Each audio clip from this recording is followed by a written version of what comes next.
मैं आर.पी. सिंह, व्याख्याता गणित, government excellence higher secondary school, Raghuraj number 2, Shahdol.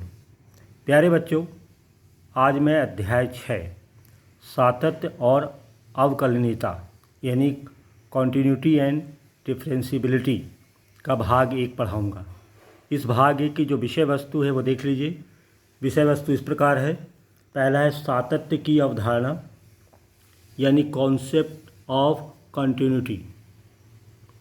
दूसरी विषय वस्तु है सातत्य की अंकगणितीय परिभाषा, अर्थमेटिकल डेफिनेशन। तीसरी विषय वस्तु है दक्षिण हस्त और वाम हस्त सातत्य। चौथी विषय वस्तु है असतत फलन, डिसकंटिन्यूअस फंक्शन। पांचवी विषय वस्तु है सातत्य फलनों का बीजगणित यानी अलजेब्रा ऑफ कंटिन्यूअस फंक्शंस। और छठवीं विषय वस्तु है कुछ उदाहरण के महत्वपूर्ण प्रश्न। तो ये 6 विषय वस्तुओं को लेकर के हम आज का पाठ शुरू करते हैं। तो सबसे पहली आप समझिए सातत्य की अवधारणा। प्यारे बच्चों, हम जानते हैं कोई फलन है तो उसका आरेख बना सकते हैं। तो सातत्य की अवधारणा इसी पर केंद्रित है। अब इसको आप समझिए कि सातत्य की अवधारणा का बोध कराने के लिए पहले निम्नलिखित फलन पर विचार कीजिए। ये मैंने एक फलन लिखा f(x). इसका मान -1 आएगा कब? यदि x छोटा और बराबर 0 है। यानी जो x है ये इसका मान 0 के बराबर या उससे छोटा है, तब इस f(x) का मान -1 है। और यदि x 0 से बड़ा है तो इसका मान +1 है। तो चलिए सबसे पहले हम इसके ग्राफ की बात करते हैं। ये हमारा ग्राफ है, इसको ज़रा ध्यान से देखिए। ये x अक्ष है, ये y अक्ष है। ठीक है, हमने यहाँ पे क्या लिया? x का मान 0 और 0 से छोटे बिंदु लिए। तो x का मान ये 0 दिख रहा है आपको, और ये छोटे छोटे बिंदु, निकटतम बिंदु जो है वो बाएं की तरफ है, यानी इसका मान 0 से छोटे है। तो 0 और 0 से छोटे में देखिए, जब x का मान 0 है तब उसका मान कितना मिलता है? -1। तो 0 पे इसका मान -1 ही दिख रहा, और इसके बाएं तरफ निकटतम बिंदु जो ऋणात्मक हैं उन सब पर उसका मान जो है -1 ही रहता है। दिख रहा है आपको ये? तो ये इसका ग्राफ बन गया। अब हम ग्राफ बनाते हैं जब x का मान 0 से बड़ा है। तो 0 तो ये था, और 0 से बड़ा हम अब दाहिने तरफ धनात्मक दिशा में थोड़े आगे चलते हैं तो मान कितना होता? 1। तो 0 से बड़े सारे बिंदुओं पर इसके मान कितने हैं? 1 हैं। ये इसका ग्राफ है। यहाँ देख रहे हैं, तो हम देख रहे थे ऋणात्मक बाईं ओर से जब 0 की ओर अग्रसर होते हैं, 0 तक आते हैं, बाईं ओर से जब हम अग्रसर होते हैं और 0 की तरफ आते हैं तो इसका मान सतत -1 रहता है। और 0 से जैसे ही आगे थोड़ा बढ़ते हैं इसका मान -1 की जगह +1 आने लग जाता है। इसी को हम यहाँ पर विवरण देते हैं, ध्यान से देखिए। इसमें फलनों के लेखा चित्र से स्पष्ट है कि x बराबर 0 के अतिरिक्त x अक्ष के अन्य सन्निकट बिंदुओं के लिए समान है। x बराबर 0 के सन्निकट बाईं ओर के बिंदुओं पर फलन का मान -1 है, आपने देखा। तथा x बराबर 0 के सन्निकट दाईं ओर के बिंदुओं पर फलन का मान +1 है। इस प्रकार हम कह सकते हैं कि x बराबर 0 पर फलन f की वाम हस्त एवं दक्षिण हस्त सीमाएं क्रमशः -1 और +1 हैं, अर्थात सीमाएं असमान हैं या सीमाएं समपाती नहीं हैं।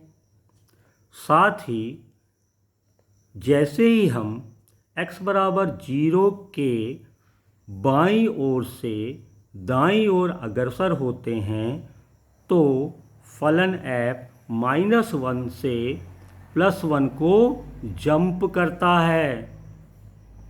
अर्थात x बराबर 0 पर जो उसका आरेख या वक्र क्या होता है, भंग हो जाता है। यह एक उदाहरण है जिसमें x बराबर 0 पर फलन f सतत नहीं है। अब चित्र में देख लें ज़रा, यहाँ पे हम देखते हैं कि ये ऋणात्मक मानों के लिए x बराबर 0 तक -1 था और x बराबर 0 से जैसे ही थोड़ा आगे बढ़ते हैं ये मान +1 हो जाता है। यानी x बराबर 0 से थोड़ा आगे बढ़ते हैं तो ये ग्राफ जो सतत आ रहा था वो यहाँ भंग हो जाता है। तो हम कहते हैं कि x बराबर 0 पर फलन सतत नहीं है। तो ये ग्राफ बनाकर हम पता कर सकते हैं। परंतु दिक्कत क्या आती है, किंतु यह सदैव व्यवहारिक नहीं होता। क्यों? क्योंकि प्रत्येक फलन का ग्राफ संभव नहीं है। ठीक है, चलिए दूसरी विषय वस्तु है कि सातत्य की अंकगणितीय परिभाषा क्या होगी। तो परिभाषा इस प्रकार है, एक फलन f(x) बिंदु x बराबर a पर सतत कहलाता है। एक फलन f(x) बिंदु x बराबर a पर क्या कहलाता है, सतत कहलाता है यदि f(x) की दक्षिण हस्त और वाम हस्त सीमाएं जब x टेंड टू यानी x a की ओर अग्रसर हो रहा हो, परिमित एवं बराबर हो तथा ये x बराबर a पर फलन के मान के बराबर हो। ये परिभाषा दी गई बिना ग्राफ बनाए। इसका मतलब क्या हुआ, अर्थात limit of x tend to a f(x) बराबर f a, x बराबर a पर फलन का मान और उसकी लिमिट दोनों क्या होना चाहिए, बराबर होना चाहिए।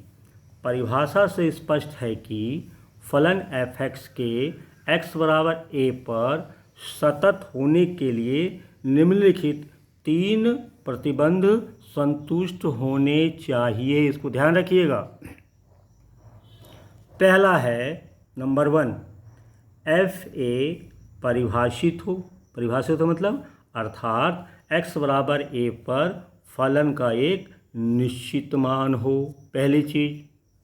दूसरा है limit x tend to a f(x) विद्यमान हो, दोनों लिमिट बराबर होनी चाहिए, लेफ्ट लिमिट और राइट लिमिट। दूसरी चीज, तीसरी है कि limit x tend to a f(x) बराबर f a, फलन के मान और उसकी दोनों लिमिट बराबर। तो ये 3 प्रतिबंध हैं।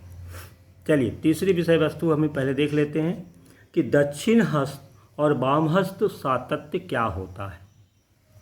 ये देखिए, यदि कोई फलन केवल x बराबर a के लिए परिभाषित हो तो हम कहते हैं कि फलन x बराबर a पर दाईं ओर से सतत है। जब x का मान a के बराबर या उससे बड़े के लिए परिभाषित होता है तो हम कहते हैं कि फलन x बराबर पर दाईं ओर से सतत है यदि limit x tend to a positive limit f(x) equal to f a है ना। अर्थात यदि फलन a पॉजिटिव लिमिट बराबर f a, ये पॉजिटिव लिमिट का संकेत, ये दोनों बराबर होना चाहिए। ये समझ लीजिए आप कि लिमिट पॉजिटिव लिमिट बराबर है यानी दाईं ओर की लिमिट और ये फलन का मान बराबर है तो ये दाईं ओर सतत होगा। इसी प्रकार फलन x बराबर a पर बाईं ओर से फलन x बराबर a बाईं ओर से सतत कहलाता है। कब? यदि limit x tend to a ऋणात्मक यानी लेफ्ट हैंड लिमिट f(x) बराबर f a के हो। अर्थात यदि ये कौन सी लिमिट है, माइनस लगा है 0, तो ये आपकी लेफ्ट हैंड लिमिट है और ये फलन का मान, ये दोनों बराबर। ठीक है, तो लेफ्ट लिमिट और राइट लिमिट, अगर लेफ्ट लिमिट फलन के बराबर है तो लेफ्ट साइड सतत होगा और फलन का मान, राइट लिमिट और फलन का मान बराबर है तो राइट साइड सतत होगा। ये अलग अलग है। अब आगे पढ़ते हैं, असतत फलन किसे कहते हैं, डिसकंटिन्यूअस फंक्शन क्या होता है। इसको ध्यान से परिभाषा देख लीजिए। ऐसा बिंदु जहाँ कोई फलन f(x) सतत ना हो, उस फलन का असातत्य बिंदु या उस फलन को असातत्य बिंदु ए पॉइंट ऑफ डिसकंटिन्यूटी कहते हैं या वो बिंदु कहलाता है, तथा उस बिंदु पर फलन असतत कहलाता है। विशिष्ट स्थिति में यदि निम्नलिखित सीमाओं में से एक अथवा दोनों सीमाएं limit extend to a negative f x मतलब लेफ्ट हैंड लिमिट और limit extend to a plus f x मतलब होता है positive limit, right hand limit और ये लेफ्ट हैंड लिमिट विद्यमान ना हो अथवा दोनों विद्यमान हो किंतु बराबर ना हो, अथवा दोनों बराबर हो किंतु उनका उभयनिष्ठ जो मान है वो एफ ए यानी फलन के मान के बराबर ना हो, तो फलन एफ एक्स बिंदु एक्स बराबर ए पर असतत कहलाता है, डिसकंटिन्यूटी। अगला विषय वस्तु है सातत्य फलनों का बीजगणिती। यहाँ हम सातत्य से संबंधित कुछ प्रमेय या नियम के बारे में जानेंगे। तो पहला प्रमेय या नियम है, ध्यान से देखिए, प्रत्येक अचर फलन, या आपने अचर फलन जानते हैं, पढ़ा होगा आपने, प्रत्येक अचर फलन सतत होता है। प्रत्येक अचर फलन क्या होता है? सतत होता है, ये नियम है।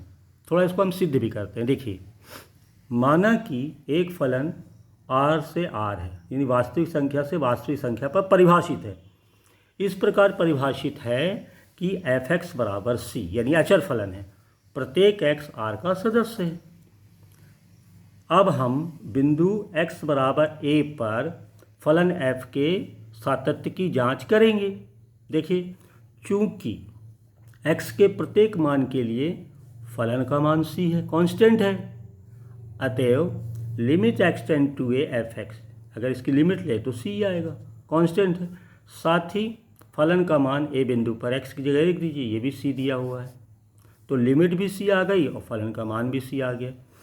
That implies limit extend to F X is equal to F A और both are equal to a constant c। अतः अचर फलन बिंदु x बराबर a पर सतत है, चूँकि एक कोई स्वेच्छ बिंदु है, अतएव अचर फलन सर्वत्र सतत होता है। ये सिद्ध हो गया। तो इसको याद रखिए कि प्रत्येक अचर फलन सतत होता है। इसी प्रकार और भी नियम है, देखें ध्यान से, ये देख लीजिए, तत्समक फलन मतलब एफ एक्स, जो हम यहाँ बिंदु लेते हैं एक्स एफ में, नियम में वही आ जाता है, इसको हम तत्समक फलन कहते हैं।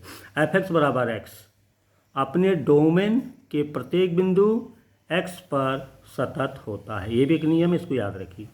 नियम या प्रमेय 3 है, यदि फलन f और g किसी डोमेन D के एक बिंदु x बराबर a पर सतत हो तो फलन f प्लस g, फलनों का योग है ना, f प्लस जी और f माइनस जी भी बिंदु x बराबर a पर सतत होता है। ये भी एक नियम है। चौथा नियम है, यदि फलन f और g किसी डोमेन D के एक बिंदु x बराबर a पर सतत हो तो फलन f इंटू जी और f अपॉन जी भी बिंदु x बराबर a पर सतत होते हैं। दूसरा मतलब f अपॉन जी कब होता है? जब उसका हर g a not equal to 0 है, नहीं तो अनंत हो जाएगा। तो ये आपके 4 नियम। और 5वां महत्वपूर्ण नियम, इसको भी देख लीजिए, इसको याद रखिए, परिबद्धता प्रमेय कहलाता है। परिबद्धता प्रमेय ये क्या है? यदि कोई फलन एफ एक्स एक संवृत अंतराल में सतत हो, देखिए ध्यान से परिभाषा, यदि कोई फलन एफ एक्स एक संवृत अंतराल में सतत हो तो यह फलन इस अंतराल में परिबद्ध होता है। तो ये 5 नियम हैं, इनको देखिएगा, याद कर लीजिए। चलिए अब आते हैं, छोटा सा उदाहरण लेते हैं। प्रश्न 1 है, देखिए, सिद्ध कीजिए कि एफ एक्स बराबर 3x square plus 2x minus 1 एक फलन दिया है, x बराबर 2 पर सतत है। ये हमें सिद्ध करना, सतत पहचानना। तो यहाँ सबसे पहले हम क्या करें, ये जो फलन है x बराबर 2 पे हमें चेक करना सतत है कि नहीं। तो पहले x बराबर 2 पे फलन का मान निकाल लेते हैं। तो x की जगह 2 लिख दीजिए, यहाँ F2 x की जगह 2 लिख दिया, तो जहाँ जहाँ x है वहाँ 2 लिख दीजिए। 3 into two square plus 2 into two minus 1, इसको हल करेंगे तो कितना आया, 15 आया। तो फलन का मान 15 है। अब हम इसकी लिमिट लेते हैं, limit x tend to 2f(x) equal to limit x tend to 2, और ये फलन है दिया हुआ। अब इसको ज़्यादा सरल कर नहीं सकते, आपने पढ़ा होगा लिमिट लेने का तरीका। अब ज़्यादा सरल नहीं कर सकते तो सीधे सीधे मान डाल देते हैं इसमें, x बराबर 2, तो फिर उसे आ जाएगा 3 into two square plus 2 into two minus 1 बराबर 15 आ गया। छोटा सा प्रश्न था, तो इसलिए limit x tend to 2f(x) और f2, मतलब f(x) की लिमिट x बराबर 2 बिंदु पर और फलन का मान दोनों के ताय फलन है, 15 आया 15। इसलिए फलन x बराबर 2 पर सतत है। चलिए एक और प्रश्न करते हैं। दर्शाइए कि x बराबर 0, ध्यान दीजिएगा बिंदु x बराबर 0 पर फलन f(x) बराबर 2x minus mod of x सतत है। इसको हमें करना है, ठीक है। अब ध्यान से देखिए, सबसे पहले हम लिमिट लेते बिंदु की x बराबर 0, तो लिमिट हम x टेंड टू 0, जब x 0 की ओर अग्रसर हो, ऋणात्मक लिमिट ले रहे हैं, मतलब बाएं तरफ से 0 की ओर आ रहा हो f(x), तो limit x tend to 0 f(x), minus का मतलब यहाँ माइनस नहीं है, माइनस का मतलब है ये लेफ्ट हैंड लिमिट है, यानी जब मान 0 की ओर बाएं तरफ से आ रहा हो, ऋणात्मक दिशा से मान उसकी ओर अग्रसर हो, तो क्या होता है, लिमिट x टेंड टू 0 और f(x) का मान यहाँ दिया हुआ था 2x माइनस, ठीक है, 2x minus mod of x था। तो जब ये ऋणात्मक दिशा में से आएगा तो x का स्वभाव यहाँ पे क्या होगा, ऋणात्मक होगा, तो ये x यहाँ हो जाएगा माइनस x। ये ध्यान रखिएगा क्योंकि लेफ्ट लिमिट ले रहे हैं, तो मॉड के अंदर x ऋण आएगा, ठीक है। अब ये हो गया लिमिट x टेंड टू 0, ये ऋण चिन्ह है लेफ्ट हैंड लिमिट की। अब इसको हल करिए, 2x माइनस माइनस प्लस, तो 2x और प्लस x कितना हो गया, 3x।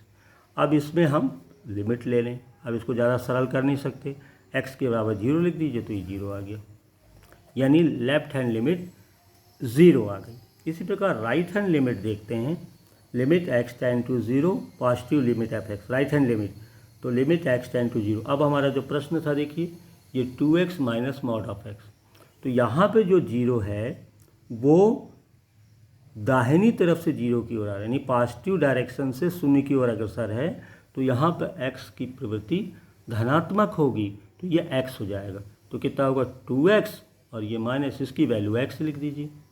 अब इसे हल करें, limit x tend to 0, 2x minus x कितना हुआ, x आ गया, ये पॉजिटिव लिमिट x आ गई। अब इसको ज़्यादा सरल कर नहीं सकते, यहाँ पे x की वैल्यू रख दीजिए, तो ये 0 हो जाएगा, तो ये हो गई राइट हैंड लिमिट। तो लेफ्ट हैंड लिमिट भी 0 है, राइट हैंड लिमिट भी 0 है। अब हम फलन का मान निकालते हैं, साथ ही फलन f(x) का मान x बराबर 0 पे हल करते हैं। तो f(x) था कितना, f(x) था 2x minus mod of x, तो ये 2x और मॉड ऑफ x x होता है, तो यहाँ लिख देंगे 2x और माइनस मॉड ऑफ x मतलब x, और वैल्यू कब निकाल रहे हैं, x बराबर 0, तो यहाँ x बराबर 0 लिख दीजिए। अब x बराबर 0 यहाँ रखेंगे, 2x माइनस x हो जाएगा, x 0, तो ये फिर 0 आ गया।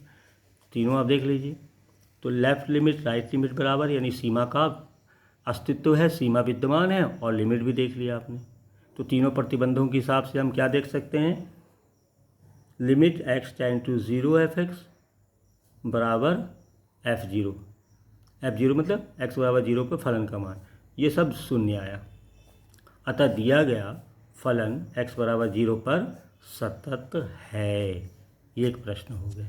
चलिए एक और प्रश्न लेते हैं, निम्नलिखित फलन के सभी असातत्य बिंदुओं को ज्ञात कीजिए। प्रश्न समझिए, निम्नलिखित फलन के सभी असातत्य बिंदुओं को ज्ञात कीजिए। पहले अपन फलन देखते हैं क्या दिया है, बहुत अच्छा प्रश्न है ये। f(x) बराबर मॉड ऑफ x प्लस 3 होता है मान, ये फलन परिभाषित है कब, यदि x छोटा बराबर -3 है, और फलन का मान -2x, ये कब परिभाषित है, यदि x -3 से बड़ा और +3 से छोटा है, और f(x) परिभाषित है 6x + 2, कब, यदि x का मान बड़ा और बराबर 3 है। इसको ध्यान से समझिए, अब हम इसके सबसे पहले लिमिट निकालते हैं। लिमिट x टेंड टू -3, देखो बराबर है ना 3 और छोटा भी है, तो जब x -3 की ओर अग्रसर है, लिमिट x टेंड टू -3 में हम left hand negative limit f(x) निकालते हैं, तो क्या होगा लिमिट x टेंड टू -3।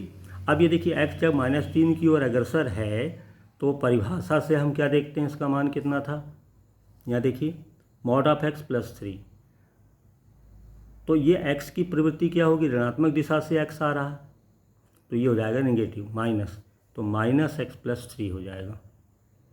ठीक है, अब इसको ज़्यादा सरल नहीं कर सकते, x की वैल्यू रख दीजिए, यहाँ x की जगह -3 रख दीजिए, तो माइनस माइनस +3 और +3, 3 3 कितना हो गया 6। इसको आप आसान से समझिए।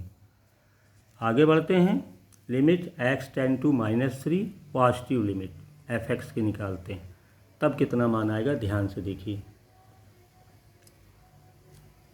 लिमिट x टेंड टू -3, आप देखिए यहाँ पे ये मान देखिए, जब -3 से बड़ा है और 3 से छोटा, तो -3 से जब ज़्यादा है, उसके आगे बढ़ गया x की वैल्यू -3 से ज़्यादा है, तो ये परिभाषा थी, तो अब इस पर लिमिट निकलेगा।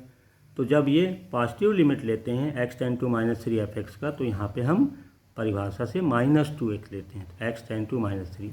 अब इसकी लिमिट निकालना है, अब इसको ज़्यादा सरल कर नहीं सकते, अब ये मान रख दीजिए -3 x की जगह, तो ये -2 अलग हो गया और यहाँ x की जगह -3 रख देंगे, तो माइनस माइनस प्लस 2 × 3 6, ये भी 6 आ गया, समझ आ गया।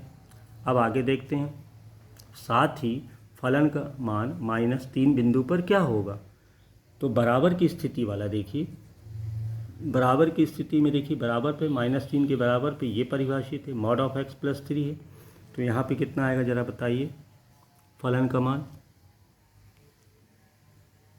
x -x और +3 आएगा, फलन का मान ऋणात्मक है तो इसकी प्रवृत्ति माइनस होगी और +3, ठीक है। और बिंदु क्या हमारा x बराबर -3, तो अब x की जगह -3 रख दीजिए, तो -3 क्या होगा, +3 हो जाएगा, तो 3 3 6 हो गया ये, ठीक है। इस प्रकार देखा, चूंकि limit x tend to -3 f(x) बराबर f-3 दोनों मान 6 है, अतः दिया फलन बिंदु x बराबर -3 पर सतत है। पहला बिंदु x बराबर -3 लिया। चलिए और आगे बढ़ते हैं, लिमिट x टेंड टू 3, अब +3 का लेते हैं। देखिए सवाल में देखिए, एक बार -3 था और एक बार +3, ठीक है। तो आप 3 पे लेते हैं, 3 पे देखिए ज़रा परिभाषित करिए,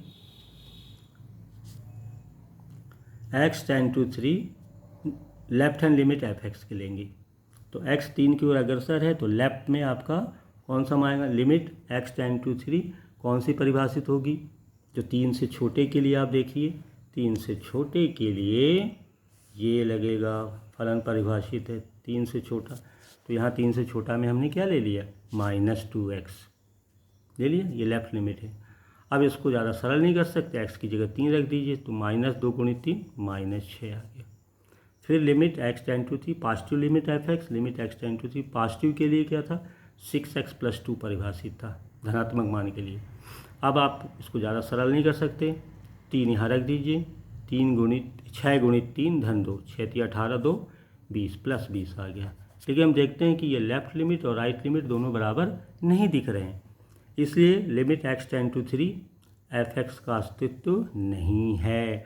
जब x 3 की ओर धन 3 की ओर अग्रसर है, तो f(x) का अस्तित्व, मतलब इस लिमिट का अस्तित्व नहीं है। क्यों, क्योंकि दोनों लिमिट बराबर नहीं है, अतः दिया गया फलन x बराबर 3 पर असतत है। इसके अतिरिक्त दिया फलन सभी वास्तविक मानों के लिए सतत है। बच्चों, आज हमने कुछ सवाल किए हैं और महत्वपूर्ण सवालों को अगले वीडियो में हम लेके आएंगे। इसे पढ़ें और अगले वीडियो का इंतज़ार करें। धन्यवाद।